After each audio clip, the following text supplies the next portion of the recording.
try to play, but you're never gonna beat me. Look the other way, what I'm doing ain't easy. Bloody hands stained from the Ça c'est les vraies coulisses, ça. bloody hands break through the chains, go free me. People like sheep move feet, hurt it easy. You don't wanna be fast asleep when they scheming. Better stay calm, ready for On est interviewé. Grosse ambiance les gars.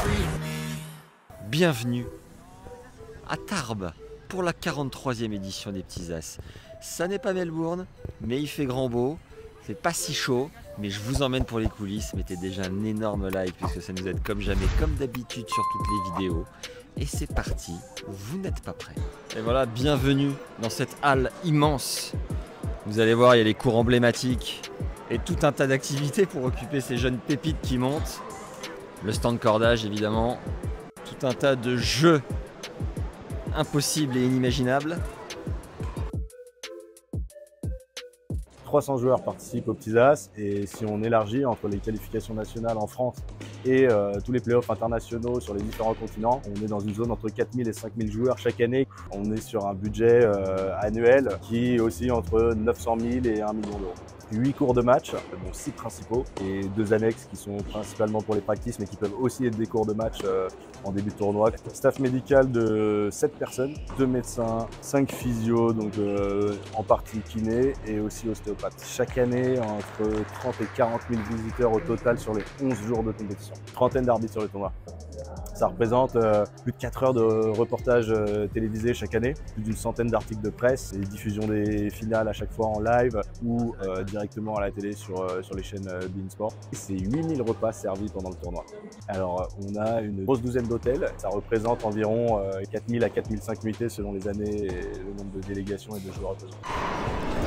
On va aller voir les cours centraux où se déroulent les premiers tours. Les affiches en tout cas des premiers tours où on a pu voir des images depuis des années de Rafa, de Richard qui se battaient à l'époque. Et la couleur a changé, figurez-vous. Et voilà, on accède aux cours par ici. Là vous avez le central avec les gradins.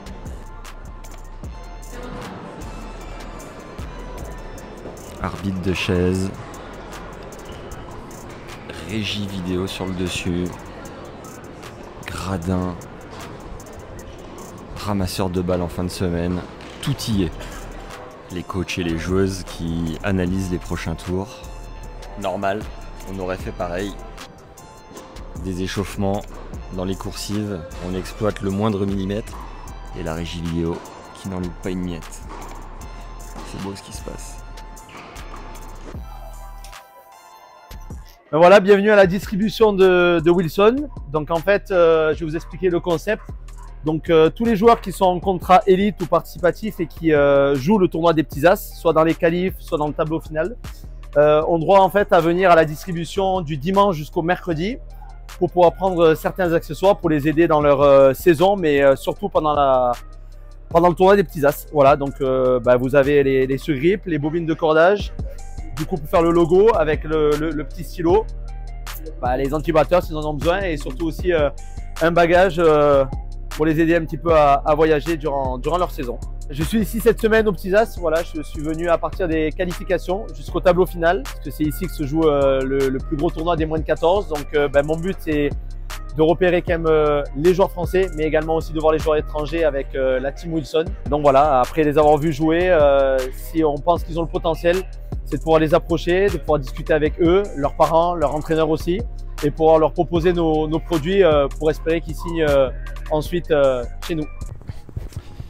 Donc il n'y a pas que cette halle principale, il y a aussi deux autres lieux, deux autres salles avec d'autres matchs et une dernière avec des cours d'entraînement. Suivez-moi évidemment. I wanna be the best in the game, invest in my name, check no restraints, I'm obsessed with the pain, I ingest, I retain, assess and I change, possessed by the thought I'll be free one day from society's restraints, money, clout and fame, mud, disease, a plague, we all love to hate, have to play the game, have to make a name, all our insecurities are on display. This is war with the enemy, think that it was meant to be, living in a time where this... Du coup on se retrouve dans la deuxième halle avec les autres cours de match et ce qui est hyper cool c'est qu'on croise des petits jeunes qu'on a rencontré à la Junior Orange Bowl à Miami en décembre et c'est chouette de se suivre en fait, de se retrouver, de créer un lien de voir leur évolution, de voir s'ils passent le premier tour ou pas. Les mecs nous reconnaissent et finalement ils ont une vraie petite vie de joueurs pro du circuit. Et chez les jeunes, ça voyage quasiment autant, ça s'entraîne quasiment autant, ça fait de la récup, ça fait de l'échauffement, ça mange tennis, ça dort tennis, c'est assez impressionnant à suivre et bah voilà, j'espère que ça vous plaît en tout cas.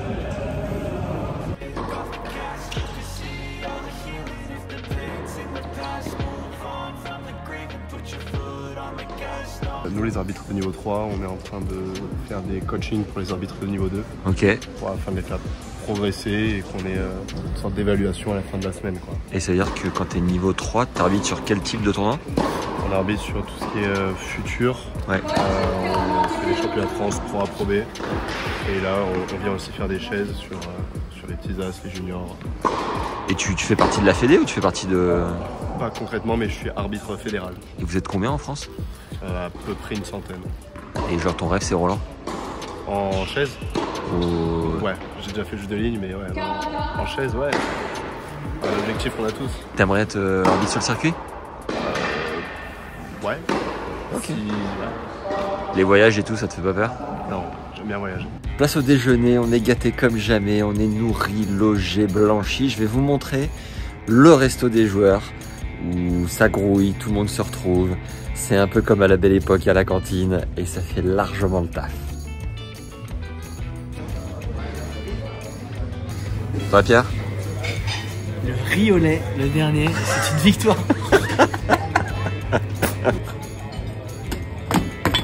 Yes.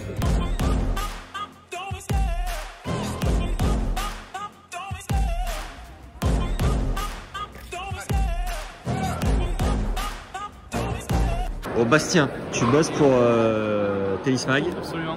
Et toi, quand tu étais jeune, tu es venu avec ton papa qui est président de club et tu avais vu à l'époque Coric et Tiafoe. Exactement. Raconte-nous un peu Coric, ce que ça racontait. Bah, Coric, si je dis pas de bêtises, ça a confirmé. Je crois que c'était l'édition 2009, si je dis pas de bêtises. Et vraiment, c'était l'attraction du tournoi. Et même s'il n'avait pas gagné cette année-là, il avait une bouille qui était angélique. En fait, il a les cheveux, et c'était vraiment un petit blondinet. Il avait les cheveux, tu sais, un peu à la garçonne qui arrivait ici. Ouais. Et c'était vraiment dans les travées du tournoi, il y avait qu'un seul nom qui était aux lèvres, accroché aux lèvres de tout le monde, c'était Coric. Et pour déjà la petite bouille qu'il avait, le petit charisme n'empêche qu'il avait, il dégageait une certaine aura. Et vraiment aussi le QI tennis tactique sur le terrain, il y avait une géométrie, une exploitation de la géométrie du court qui était ouf chez lui, et notamment les petits cours croisés. Il avait impressionné tout le monde, et là je sais plus de tête contre qui il avait perdu. Je sais qu'il avait battu Enzo Cuoco, il avait impressionné tout le monde. Sur, Et Tiafoe? Exactement, sur Frances Tiafoe. Je crois que c'était en 2012 et il s'envoie le tournoi en 2012. Et ce qui était impressionnant, bah déjà c'était ses capacités athlétiques de l'époque, sa croissance, il était un peu plus grand que tous les gens de sa génération. Et déjà c'était le coup droit avec sa fameuse préparation très particulière qui était... Tu nous l'as fait ou pas? Vas-y, montre-nous. Pardon. Ouais, du coup, je sais plus trop, un peu comme ça, tu vois, un peu un cassage de poignet. Ouais, ça. Très particulier, un peu à la Kachanov. Et vraiment, Tiafoe en coup droit, ça déménageait. Et on sentait vraiment qu'il y avait un petit truc en plus, comme le film. Mais largement plus, quoi. Dinguerie. Du coup là, sur le tournoi, tu fais un article sur les agents et les scouts, donc les mecs qui vont chercher les pépites. Absolument, tu as tout résumé, c'est le scoutisme, ça se dit, j'ai appris la phonétique il n'y a pas longtemps. Ouais. Et en fait, c'est ces gens-là qui représentent soit des agents sportifs, des marques souvent influentes dans le monde du tennis, et qui en fait leur objectif sur la semaine, sur des tournois comme ça, donc les petits as, comme tu sais, c'est le mondial des moins de 14 ans, c'est vraiment essayer de dénicher les cracks de domaine, tu vois. Et ce qu'ils ont en plus, tu vois, dans les critères, c'est de la résilience, le mental, l'attitude. Il faut qu'elle soit positive sur le terrain malgré la défaite. Et après, ils regardent aussi vachement l'entourage, les familles, pour voir si c'est sain et s'il n'y a pas un engrenage un peu toxique. Quand ils sentent que le terreau est intéressant, là, ils vont s'engouffrer, commencer à faire des approches toujours très douces quand même. C'est pas trop brutal, ils essayent de ne pas brusquer les parents et le joueur. Et voilà, tout ça pour dire que c'est un peu ma mission de la semaine où j'essaye de prendre des infos, collecter des infos sur ces gens-là et essayer de mettre la lumière sur un phénomène où il y a pas mal quand même de préjugés, comme quoi c'est un monde de requins. C'est pas aussi simple que ça et c'est même pas du tout ça. J'ai hâte de lire ton article. Hyper sympa, Max. Ouais, bah, fin de cette première journée. Et le rituel, c'est de regarder la prog du lendemain pour voir s'il y a des gros matchs, voir à quelle heure faut venir. Comment ça marche? Demain, on a un programme alléchant. Ouais. Sur le cours numéro 1, la tête de série numéro 1, Megan Knight. 9h. Et ensuite, on aura Daniel Baranes. Superbe. Allez, bonne nuit, à demain. On va se reposer. Ciao. Dans notre grande suite royale. See you tomorrow. See you tomorrow.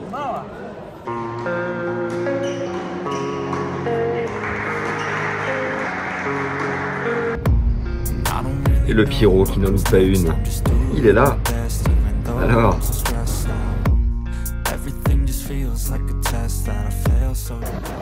Ah, donc il y a une chaîne slash régie qui commente tous les matchs avec Olivier Jacquemin, la voix emblématique de l'époque, je vous montre. Alors Olivier, bah, je viens de te dire en off que moi ça me fait un petit truc parce que voilà, j'écoutais vraiment tes commentaires sur Sport Plus à l'époque. Ouais, exactement. Avant Sport Plus, il y avait une autre chaîne ou pas? Avant, il y a eu AB Sport. Ouais. Il y a eu Pathé Sport.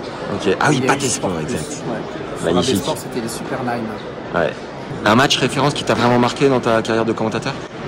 Alors peut-être pas un match, mais des déplacements. Ok. Une finale en Argentine, Argentine-Espagne. Oh bien. Là, il y avait une ambiance mais de folie. Coupe Davis? Ouais, Coupe Davis. Il y a eu une finale aussi en Espagne, à Séville. C'était la première fois que c'était dans un stade de foot. À l'époque, ils avaient battu le record du monde. Ça faisait 22 000 ou 25 000 spectateurs. C'était le premier match de Rafa Nadal en Coupe Davis. Très bon ça. Très bien, c'était face aux États-Unis. Ouais. Et Ferrero faisait la gueule parce qu'à l'époque, il n'avait pas joué. Et que c'était Nadal qui avait joué. Donc je me souviens de cette anecdote. Sinon, oui, non, il y en a plein, mais pour sortir un. Et du coup, ici, 8e année au Petits As? C'est la 8e saison. Est-ce que tu peux nous raconter ta journée type, comment ça se passe, ce que tu fais précisément? Bah, on arrive à 9h pour le premier match. Alors, en général, il y a 7 matchs par jour. Ok. On essaye d'en faire. Là, aujourd'hui, il n'y en a que 6 parce que ce soir, il y a la soirée de gala. Et c'est passé où? Où est-ce qu'on peut t'écouter? Ben là, sur le site internet en live. Tu fais les Petits As. Ouais. Tu cliques sur live et tu cliques sur le commentaire. On a Olivier Jacquemin en direct, c'est beau quand même. Tu dirais que c'est quoi la différence entre filmer des jeunes, l'élite moins de 14 et ce qui se fait de mieux du gratin du tennis mondial? On prend toujours autant de plaisir à regarder ces petits jeunes. Donc, okay. C'est sûr qu'il y a moins d'intensité, il y a beaucoup plus de fautes. Plus de fautes. Quand on a un qui fait une faute, l'autre lui rend dans la foulée derrière. Okay. Il y a moins d'intensité, mais c'est passionné.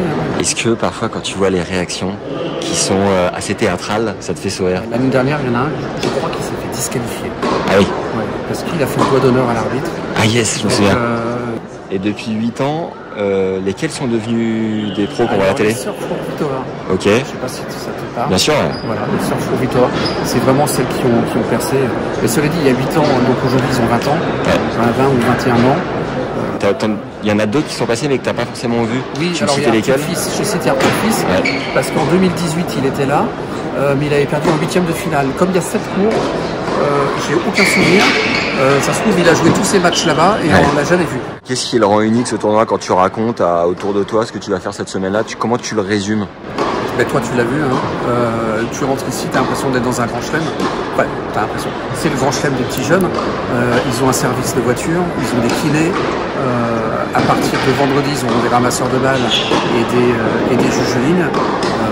Il y a la télé, il y aura l'équipe qui sera là, l'équipe live qui sera là samedi dimanche. Les finales seront retransmises sur Bein aussi. Donc il y a un service de presse, ils ont des conférences de presse. C'est comme pour les grands pour eux. Un grand merci Olivier, bonne continuation et vraiment enchanté.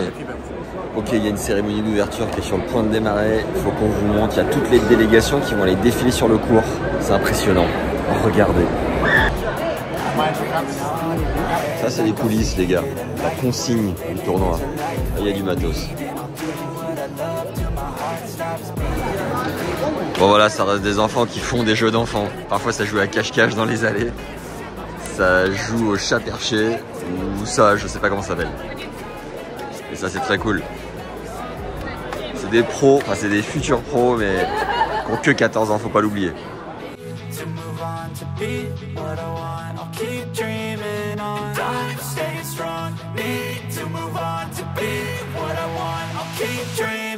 Game face on when I chase like that. Yeah, I play so strong with a knife in the back. I'ma swing home run like a baseball bat. Gonna see me rise if you hate on that. I don't play both sides, doing me no cap. I'ma ride or die for my dreams on tap. I'ma fly real high, you ain't see me slack. No, it's not how you fall, it's how you get right back. 45 nations sont représentées en provenance des 5 continents, 350 joueurs au total.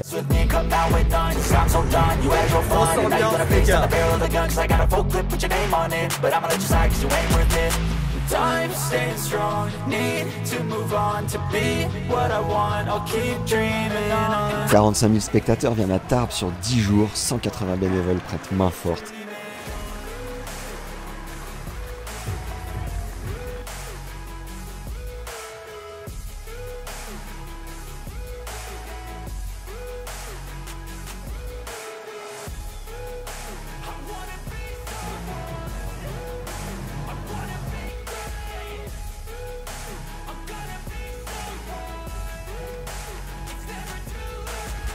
Qui a déjà rêvé de prendre une petite aiguille et faire tic tic tic?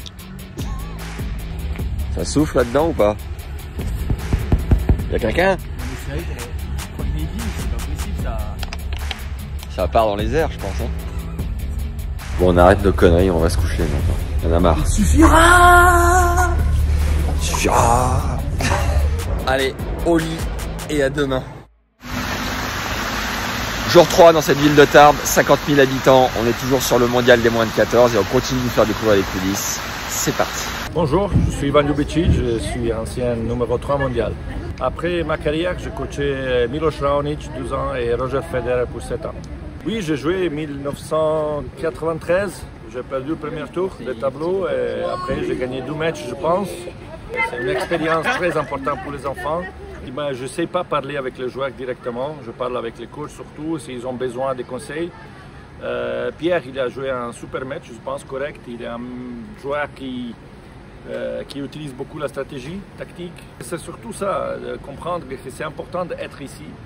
Donc meilleur joueur, même Roger Federer, il n'a pas gagné le tournoi ici. Il a joué, je pense qu'il a fait quart au 3e tour. Mais c'est important d'être ici. Ça veut dire que faire part de la meilleure, c'est important. Gagner, oui, c'est une sensation très positive, mais c'est important d'être ici, c'est important de faire part des groupes qui en demain, peut-être en futur, il va être un joueur professionnel. Je pense que la FFT, c'est la fédération plus importante du monde, je dis ça plusieurs fois.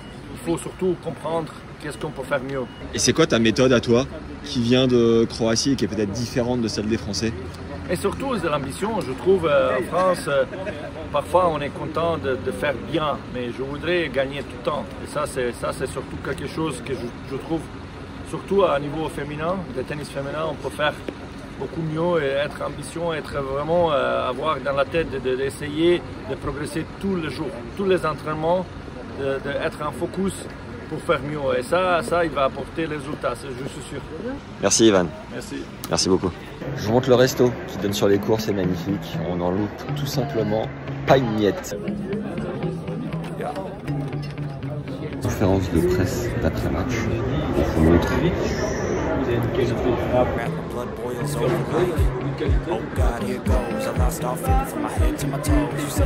Au Petit As, il y a une radio locale, j'ai l'impression. Lycée Saint-Pierre. Vous êtes en quelle classe, les gars? C'est magnifique ce qui se passe. On est interviewé, ça va partir fort. Bon, j'ai enfilé la tenue. Je vais aller affronter un joueur avec encore très certainement 39 de fièvre. Mais ça fait plaisir.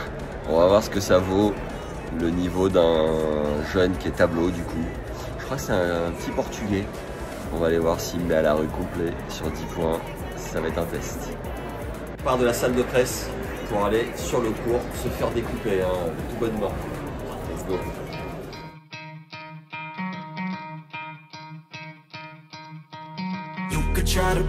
Francisco est numéro 1 portugais, il a 13 ans et s'entraîne à Lisbonne. Il a perdu en 3-7 ici au 2e tour contre le français Samuel Dakessian qui est allé jusqu'en demi-finale. Je dirais que Francisco joue un bon 3-6, ça va être chaud pour moi.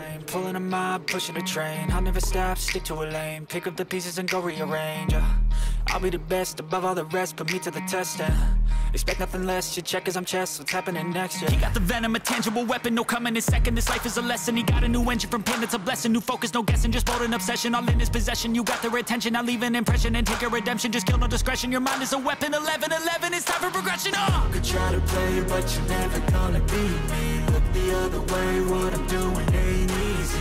Bloody hands stained from the people who deceive me. Muddy hands break through the chains, go free me. People like sheep move feet, hurt it easy. You don't wanna be fast asleep when they scheming. better stand tall, ready for a fight, believe me. When they try to change, you can say no, free me. So he's been looking for somebody who can save him instead of searching inside for what they gave him. Ça c'est les vraies coulisses, ça.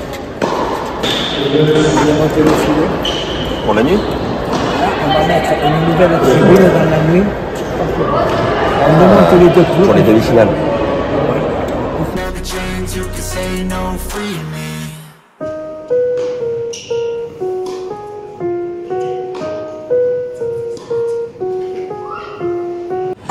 Jour de demi-finale, ça y est, on est samedi, la veille de la fin du tournoi.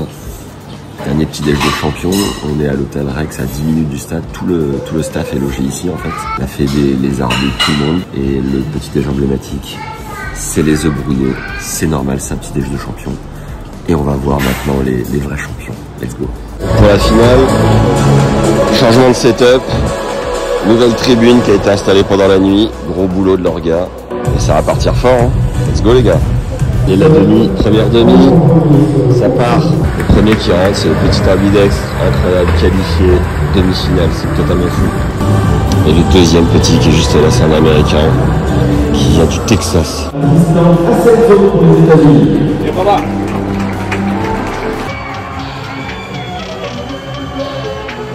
Et voilà la rançon du succès, qualifié pour la finale, petit Américain Tristan.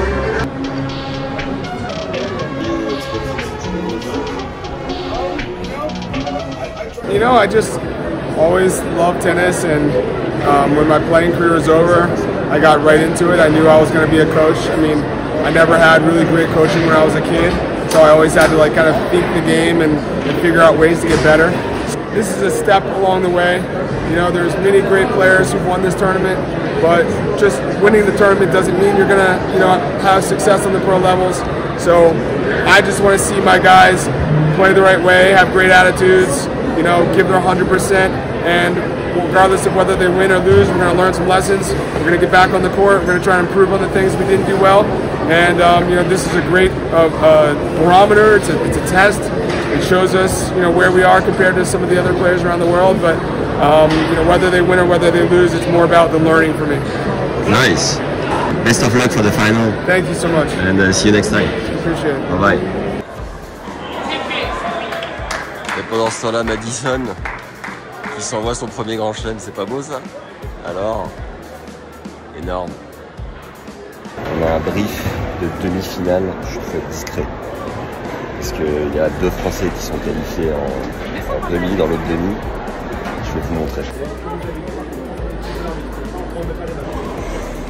On va être grillé là. Nous sommes Chloé et Julie, donc moi je suis ostéopathe. Julie est kiné. Exactement. Grosso modo, par jour, on est plutôt entre 25 et 45 patients. Il y a des interventions terrain, on va dire une dizaine par jour. Voilà. Ça peut être pour des entorses de cheville qui ont lieu sur le cours, ça peut être pour des douleurs qui apparaissent un peu spontanément sur un service, notamment des douleurs en bas du dos, ouais. Des chutes qui entraînent des saignements.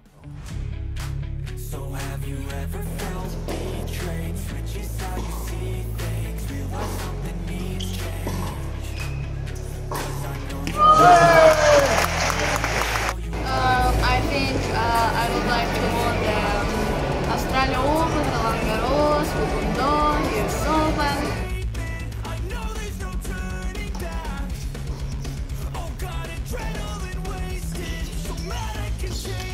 Merci d'avoir suivi ce vlog sur la 43e édition des Petits As mondial des moins de 14 ans qui restera mythique avec la victoire du français Mario Vukovic. Ça n'était plus arrivé depuis 11 ans avec Ryan Rouman. Un immense merci aux organisateurs de nous avoir fait confiance. Thibaut et Jules, bravo pour votre taf de dingue ainsi qu'aux 180 bénévoles. Mettez un énorme like ainsi qu'un commentaire, ça nous aide à faire rayonner cette vidéo. Bisous, bye. Et je voulais remercier aussi le tournoi, l'organisation, les camarades de la jury, les bénévoles et à moi pour l'assistance de ce tournoi.